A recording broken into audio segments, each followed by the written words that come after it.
மொதமாக வந்ததுக்கு மன்னிக்கணும். நான் ட்ரைலர் பார்க்கல, நான் ஈவினிங் பார்த்துறேன். ரொம்ப அழகான பேர் கனிஷ்கா. ஒரு அரசனுடைய மகாபுருஷனுடைய பேர் வந்து அவர் தந்தை வச்சுருக்காரு. விக்ரம் சாருடைய டைட்டில்ஸ் எனக்கு ரொம்ப பிடிச்சது புது வசந்தமும் வானத்து பொண்ணு அப்படின்றது. இந்த மாதிரி டைட்டில் எங்களால் யோசிக்க முடியுமான்னு தெரில. ஆக்சுவலாக பியூட்டிஃபுல் டைட்டில். நான் பழகிய சினிமாக்காரர்களே எப்பொழுதுமே எளிமையாகவும் அழகாகவும் பழகிறது வந்து நம்ம ரவிக்குமார் சார். எனக்கு 25 வருஷமாக அப்படியே பார்ப்பேன். எப்போயாவது ஒரு வருஷத்துக்கு 2 தடவை தான் மீட் பண்ணுவேன். அவ்வளோ எளிமையாக, அவ்வளோ ரொம்ப extraordinary human being sir. Thank you so much for being very extraordinary. நான் அவர் கூட இந்த படத்தில் ஒர்க் பண்ண போகிறேன். ட்ரெயினில் ஒரு முக்கியமான ஒரு கேரக்டர் எழுதியிருக்கேன். கெட்ட கேரக்டர் தான் எழுதியிருக்கேன் அவருக்கு. ஆக்சுவலாக ரொம்ப அழகாக இருக்குது. நிறைய பேர் அப்புறம் எங்களோட குரு கதிர் சாரை பார்த்தேன்.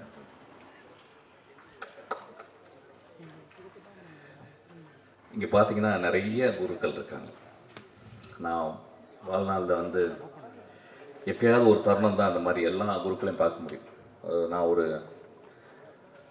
புத்தக கடையில் ஒர்க் பண்ணும்போது என் குரு என்னை அடையாளப்படுத்தி என்னை கண்டுபிடிச்சி கூப்பிட்டு பண்ணார். அவருக்கு அவர் கிளாப் அடிங்க கதிர் சார்.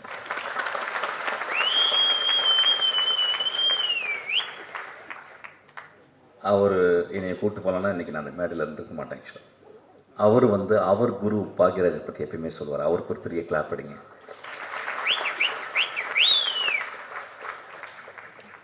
ஒரு குரு இன்னொரு குருவை உருவாக்கி கொண்டே இருக்கிறது. இந்த ஒரு தொடர்ச்சி வந்து ரொம்ப அழகானது. அப்படி தான் கனிஷ்கா நீயும் வரணும்னு நினைக்கிறேன். ஆக்சுவலாக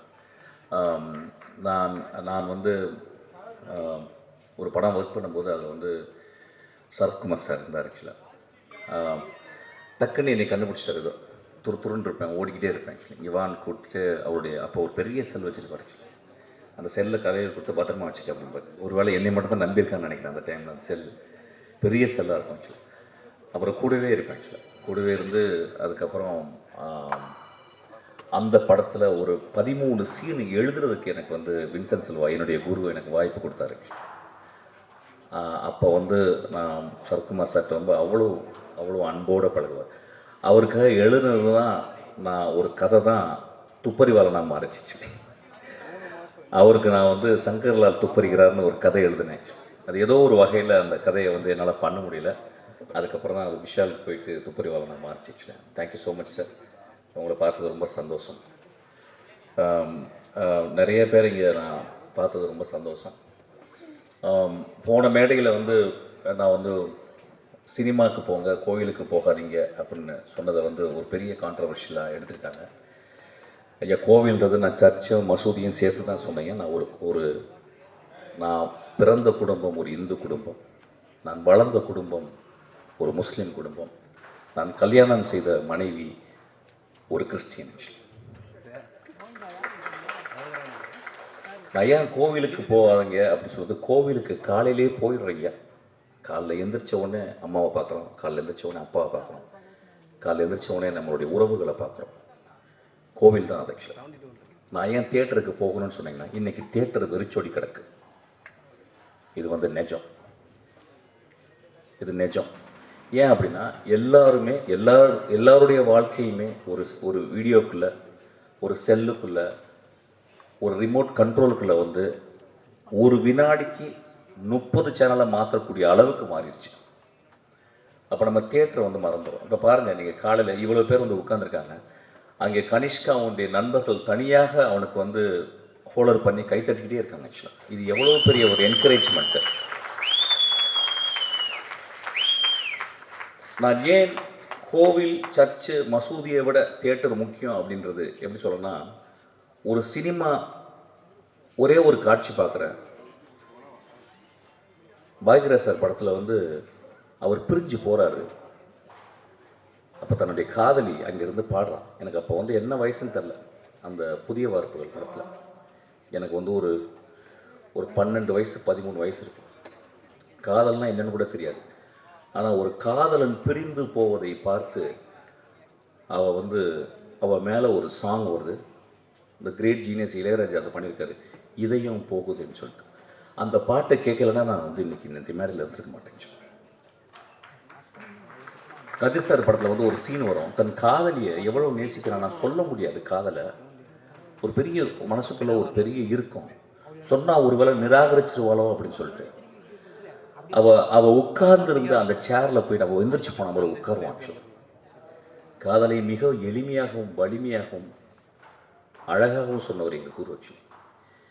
நான் ஏன் கோவிலுக்கு சர்ச்சுக்கு போகிறது, மசூதிக்கு போகிறத விட கோவிலுக்கு போகிறது, தியேட்டருக்கு போகணுன்னு சொல்கிறேன்னா, மகேந்திரன் ஒரு படத்தில் எழுதுகிறாரு, கடைசி காட்சியில் மோசமான மனிதன் வாழ்நாள் முழுவதும் மோசமாக இருந்து கொண்டே இருக்கிறான்.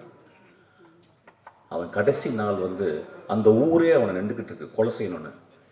அந்த கொலைகாரன் சொல்கிறான், அந்த மோசமான மனிதன் சொல்கிறான், எனக்கு என் வாழ்க்கையில் எவ்வளவோ தப்பு பண்ணிட்டேன், எவ்வளவோ கஷ்டம் கொடுத்துட்டேன், ஆனால் ரொம்ப கஷ்டப்படுறது இன்றைக்கி ஒட்டுமொத்த ஊருக்காரனையும் நான் கெட்டவனை மாற்றிட்டேனேன்னு சொல்கிறான்.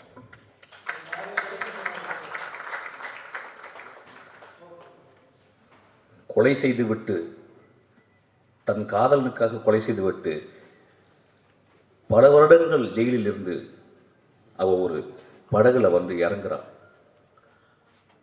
அவள் அந்த படகுலேருந்து இறங்கி, அந்த ஓடத்துலேருந்து இறங்கி அந்த கரையில் கால் வைக்கும்போது அவளுக்காக 20 வருஷம் காத்திருந்த, நோய்வாய்ப்பட்டு படுக்கையோடு இருந்த அந்த மனிதனுக்கு நெஞ்சு துடிக்குது. ஐயா பாரதராஜா எழுதினார் பார்த்தீங்க, அதுதான் என் கோவில்னு சொல்கிறேன், அதுதான் சர்ச்சுன்றேன், அதுதான் மசூதின்றேன். இறைவனை மறுக்க முடியாது. நான் மிகச்சிறந்த இறைவனை மறுப்பாளர்களை நான் வாழ்நாள் பார்த்திருக்கிறேன். எஸ்விஆர் போன்ற அவர்களை நான் நான் நான் கும்பிட்டு கொண்டு இருக்கிறேன். நான் சொன்னது, ஒரு 2 பேரை உட்காந்து ஒரு வீட்டில் டிவி பார்க்கலாம், ஆனால் ஒரு பெரிய ஸ்பெக்டக்கல், ஒரு தோனி ஆடுறதை வந்து கிட்டத்தட்ட லட்சக்கணக்கான போய் நேராக பார்த்தா தான் அது ஒரு பெரிய செலிப்ரேஷன். அது மாதிரி முதல் செலிப்ரேஷன் வந்து தியேட்டர். ஒரு 5000 வருஷத்துக்கு முந்தி கிரீக் தியேட்டரில் இது வரைக்கும் 9000 நாடகங்கள் எழுதப்பட்டிருக்கிறான். மொத்தம் 33 தியேட்டர் பிளே தான் இப்போ அவைலபிள் இருக்குது எக்ஸ்டென்ட்டாக. அப்போ எத்தனை பேர் வந்து பார்ப்பாங்களாம்? 16000 பேர் வந்து தியேட்டரை பார்ப்பாங்களாம். ஏன் தியேட்டர் போகணும் அப்படின்றது வந்து எப்படின்னா, இந்த காலகட்டத்தில் நம்ம எவ்வளவு உறவுகளை தெரிஞ்சிருக்கோம். இன்றைக்கி என்ன ரொம்ப அழகானதுன்னா, இந்த விக்ரமன் சாரும் இன்றைக்கி வந்து கே.எஸ். ரவிக்குமார் சாரோன்னொன்னே இந்த ஒட்டுமொத்த தமிழ் சினிமாவும் இங்கே வந்து உட்கார்ந்துருக்கிறது காரணம் என்னென்னு கேட்டிங்கன்னா, இந்த 2 தெய்வங்களுக்காக தான். ஆக்சுவலாக கோவிலில் மட்டும், மசூதியில் மட்டும், சர்ச்சில் மட்டும் தெய்வங்கள் இல்லையா, மிகப்பெரிய எழுத்தாளர், மிகச்சிறந்த எழுத்தாளர். வானத்தை போல அப்படின்ற ஒரு டைட்டில் ஒரு கலைஞன் மட்டும்தாங்க எழுத முடியும். ஒரு பொயட்ரிங்க அது. வானத்தை போல வாழுங்கடான்னு சொல்கிறோம். வாழ்க்கையில் எப்பொழுதும் சோகங்கள் இருக்கும், புது வசந்தம் வீசும் ஐயா அப்படின்னு சொல்கிறான். ஒரு எழுத்தாளனும் ஒரு திரைப்பட சிற்பியும் மட்டும்தான் சொல்ல முடியும்.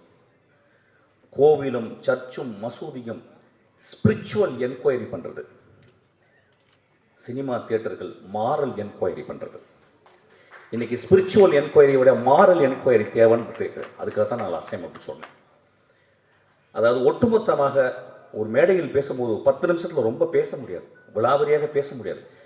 அதை தட்டையாக எடுத்துக்கொண்டு, ஒத்தை கருத்தாக எடுத்துக்கொண்டு அதை அப்படி சாடாதீங்கயா. என்னுடைய படங்கள் தேவதைகளையும் மகா மனிதர்களையும் மட்டுமே சொல்லிக் கொண்டிருக்கின்றன. இங்கே இருக்க எல்லாருமே அப்படித்தான். இன்றைக்கி நான் வந்தது 3 தடவை எனக்கு விக்ரமன் சார் எவ்வளோ பெரிய டேரக்டர், எனக்கு 3 தடவை அவர் வந்து எனக்கு மெசேஜ் பண்ணுறாரு, கால் பண்ணுறாரு. அப்புறம் கே.எஸ். ரவிக்குமார் சார், இது மிக அழகான ஒரு மேடை. பார்த்திபன் சார் வந்து கேட்டார், என்ன பேச போகிறீங்கன்னு நான் யோசிக்கிறேன்னு கேட்டார். நான் பார்த்திபன் சாரை பற்றி என்னுடைய லாஸ்ட் பர்த்டேக்கு நான் கூப்பிட்டேன். பார்த்திபன் சார் வந்து ஒரு சின்ன கிஃப்ட் கொடுத்துட்டு போயிட்டார். அதுக்கப்புறம் ஒரு சின்ன பதிவு போட்டிருந்தார். அந்த பதிவில் நான் இன்னமும் அவரை தவறாக பேசியதாகவும், அது என் கூட இருந்த ஒரு மனிதர் அவர்கிட்ட போய் சொல்லி உங்களை பற்றி தவறாக பேசிட்டாரு அப்படின்னால ரொம்ப வருத்தம் அடைந்தாலும் சொல்லியிருந்தார். அவர் இருக்கும்போது பேசணும்னு நினச்சேன். ஒருவேளை நான் அப்படி பேசியிருக்கலாம் ஐயா. நான் தனி அலையில் இருக்கும் பொழுது நான் இளையராஜாவையும் மணிரத்னத்தையும் விமர்சிக்கிறதுக்கு தகுதி எனக்கு இருக்க, உரிமை இருக்குது. நம்ம வீட்டில் எல்லாரும் பண்ணுறது தான். நான் என்ன பேசுகிறேன்னு தெரியல. ஆனால் உங்கள் புதிய பாதையை நான் எப்பொழுதுமே நான் கோவிலாக கும்பிட்டு கொண்டே இருப்பேன் ஐயா. நீங்கள் ஒரு மகா சிருஷ்டிகர்த்தா. ஒவ்வொரு படத்தையும் நீங்கள் ஏதாவது ஒன்று ஆடியன்ஸ் கொடுக்கணும்னு யோசிச்சுக்கிட்டே இருக்கீங்க. நீங்களும் ஒரு கடவுள் தான். ஒருவேளை நான் தெரியாமல் ஏதாவது பேசியிருந்தால் நான் மன்னிப்பு கோருகிறேன். அப்படி பேசியிருக்க மாட்டேன். ஒரு மனிதனை பற்றி இன்னொரு மனிதனிடம் போயிட்டு அவன் இப்படி பேசினான் அப்படி பேசினான்னு தயவுசெய்து நம்பாதீங்க. அவன் கடுமையான கோழை. அவன் என்னிடம் எந்திரித்து நான் தப்பாக பேசும்போது நீ தப்பாக பேசிட்ட அப்படின்னு சொல்லியிருந்தா அவன் நல்லவன். ஸோ கோழைகளின் வார்த்தைகளை நம்பாதீர்கள். நான் சொன்னேன்னா என்னன்னு தெரியல, பட் இருந்தாலும் நான் மன்னிப்பு கேட்டுக்கிறேன். உங்களை நான் வந்து உங்கள் படங்களை விமர்சிக்கிறதுக்கு என் தனி அறையில் எனக்கு உரிமை இருக்குது. கே.எஸ். ரவிக்குமார் சார் வந்து ஜாலியாக எடுப்பார் அப்படின்றது எனக்கு உரிமை இருக்குது. மிஷ்கின் வந்து பிளாக்காகவே எடுப்பான் அப்படின்னு சொல்கிறதுக்கு உரிமை இருக்குது. பெரிய மயிர் மாதிரி பேசுகிறான் அப்படின்னு சொல்கிறதுக்கு உரிமை இருக்குது. நேரில் பேசும்போது நம்மலாம் ரொம்ப சொந்தக்காரங்க, நம்மலாம் வந்து குடும்பத்தவங்க. ஸோ அதனால் இதை நான் பதிவு பண்ணிக்கிறேன். ரொம்ப அழகான ஒரு மாலை இது, காலை. கனிஷ்கா, உனக்கு பெரிய ரெஸ்பான்சிபிலிட்டி இருக்குது. பெரிய பெரிய ஆளுங்களாம் உன்னை வாழ்த்திருக்காங்க. நான் ட்ரைலர் பார்க்கல, நிச்சயம் இந்த படம் நல்லா வரும். ஏன்னா இந்த 2 கிரேட் சோல்ஸு உன் பின்னாடி இருக்கிறாங்க. ஆக்சுவலாக இயக்குநர்களுக்கு வாழ்த்துக்கள், சத்யாவுக்கு வாழ்த்துக்கள். Thank you so much. இந்த படம் பெரிய வெற்றி அடையணும். எல்லோரும் போய் தியேட்டரில் பார்க்கணும். தயவுசெய்து ரிமோட் கண்ட்ரோலில் பார்க்காதீங்க, தியேட்டரில் பார்க்கணும்னு கேட்டுக்கிறேன். ஒரு சின்ன அழகான ஒரு விஷயம் சொல்கிறேன். ஒரு சினிமா ஏன் ரொம்ப அழகானது அப்படின்னு சொல்கிறேன்னா, அமர் சிங் சம்கிலான்னு சொல்லிட்டு ஒரு படம், அதில் வந்து ஏஆர் ரஹ்மானுடைய ஒரு பாட்டு, அப்படின்னு ஒரு பாட்டு 10 நாள் அதை கேட்டுக்கிட்டே இருக்கேன். அது எப்படி தான் இருக்கு. எனக்கு சின்ன வயசில் வந்து எங்கள் வீட்டில் பொங்கலுக்கு வந்து வெள்ளை அடிச்சிருவாங்க.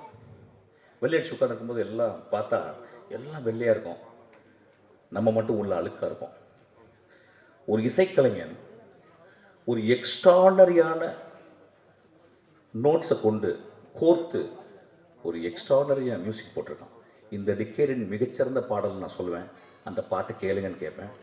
இதுதான் சொல்கிறேன், கோவிலுக்கும் சர்ச்சுக்கும் மசூதிக்கு மட்டும் போகணுன்னு போங்க, தியேட்டருக்கு அடிக்கடி போங்க. Thank you so much.